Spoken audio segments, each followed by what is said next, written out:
شعیب سلیم ابن محمد سلیم صاحب کو دعوت دیتا ہوں کہ وہ تشریف لائیں اور حضرت امیر کبیر میر سید علی حمدانی علیہ الرحمہ کی حیات سے متعلق گفتگو پیش کریں۔ الحمد لله نحمده ونستعينه ونستغفره ونؤمن به ونتوكل عليه ونعوذ بالله من شرور أنفسنا ومن سيئات أعمالنا ومن يهده الله فلا مضل له ومن يضلله فلا هادي له ونشهد أن لا إله إلا الله وحده لا شريك له وأشهد أن محمدا عبده ورسوله صلى الله عليه وسلم۔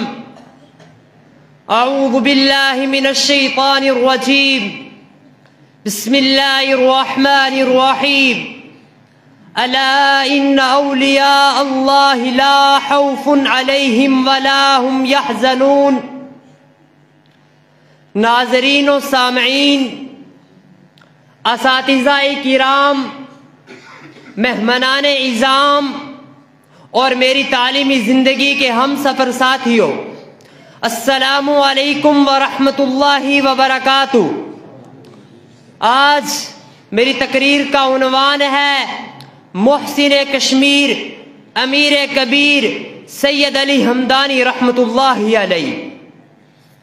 ناظرین و سامعین، کشمیر کو دین اسلام کے نور سے روشن کرنے والوں میں سر فہرست نام سید شرف الدین عبد الرحمن بلبل شاہ کا آتا ہے، جو کہ نہایت درجے کے دیندار اور پرہیزگار اور خدا ترس عالم دین تھے، جو کہ ترکستان کے رہنے والے تھے، جو اس وقت منگولوں کے زیر اثر تھا۔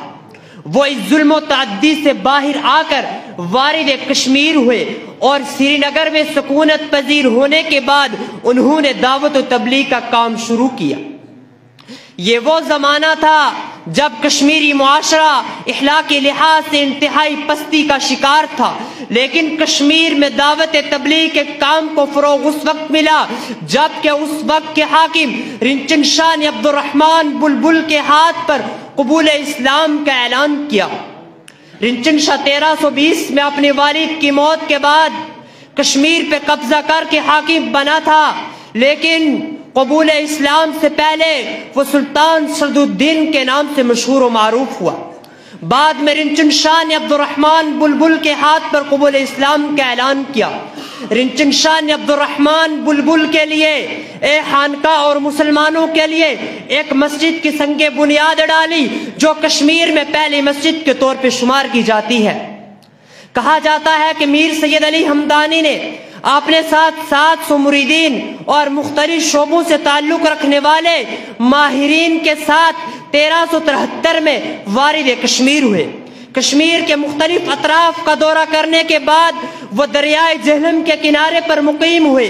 یہ وہی مقام ہے جو خانقاہ معلّہ کے نام سے مشہور و معروف ہے، جہاں وہ نماز پنجگانہ باجماعت پڑھایا کرتے تھے، اور وہیں پر انہوں نے درس و تدریس، دعوت و تبلیغ کا کام بھی شروع کیا۔ کہا جاتا ہے کہ میر سید علی حمدانی کی وجاہت و بزرگی کا یہ عالم تھا، جب وہ پہلی بار سری نگر کے قریب پہنچے تو اس وقت کے حاکم رنچن شاہ نے عبد الرحمن بلبل کا خود استقبال کیا اور بڑے اعزاز و اکرام کے ساتھ ان کو شہر میں لایا گیا۔ اس طرح کشمیر کی تاریخ میں دوسرے دائی امیر کبیر سید علی حمدانی کا نام گرامی آتا ہے۔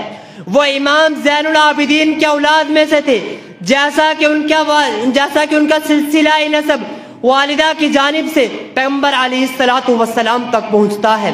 میر سید علی حمدانی کے والد سید شہاب الدین ایک فعال شخصیت کے مالک تھے اور حمدان میں خطہ کے حاکم بھی رہ چکے تھے۔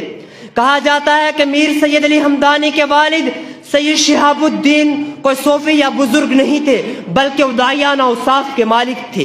اس لیے وہ ہر وقت دعوت اللہ، اصلاح معاشرہ، امر بالمعروف اور نہی عن المنکر کے مشن میں مصروف رہتے تھے۔ یہی وجہ ہے کہ وہ کشمیر میں محض سیر و تفریح کرنے کے لیے نہیں آئے تھے، بلکہ ان کا مشن دعوت اللہ تھا جو انہوں نے بخوبی انجام دیا۔ میں انہی باتوں پہ اپنی تقریر کو ختم کرنا چاہتا ہوں۔ وآخر